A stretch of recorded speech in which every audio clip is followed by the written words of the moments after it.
ভারতীয় ক্রিকেটে বড় পরিবর্তন। আজ মুম্বাই এয়ারপোর্ট থেকে রওনা দিল টিম ইন্ডিয়া ইংল্যান্ডের উদ্দেশ্যে। কিন্তু এবার সফরের নেতৃত্বে দুই নতুন মুখ, শুভমান গিল এবং গৌতম গম্ভীর।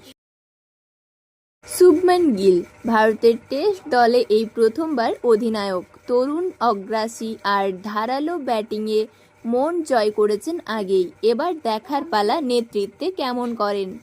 এই ইংল্যান্ড সফরে হবে 5টি টেস্ট ম্যাচ, যেখানে ইংল্যান্ডের বাউন্সি উইকেট, সুইং কন্ডিশন আর হোম গ্রাউন্ড চ্যালেঞ্জ অপেক্ষা করছে ভারতের জন্য। এই সফরে থাকবেন জসপ্রীত বুমরা আর নবাগত কয়েকজন ক্রিকেটারও।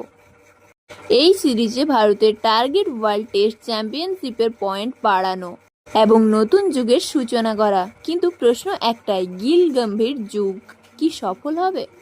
তোমার কি মনে হয়, ভারত কি এই সিরিজ জিততে পারবে? কমেন্টে লেখো ইন্ডিয়া জিতবে। যদি তুমি বিশ্বাস করো আমাদের জয় নিশ্চিত। ভিডিওটি ভালো লাগলে লাইক করো, শেয়ার করো তোমার বন্ধুদের সাথে, আর S2 ক্রিকেট জোনে সাবস্ক্রাইব করতে ভুলবে না।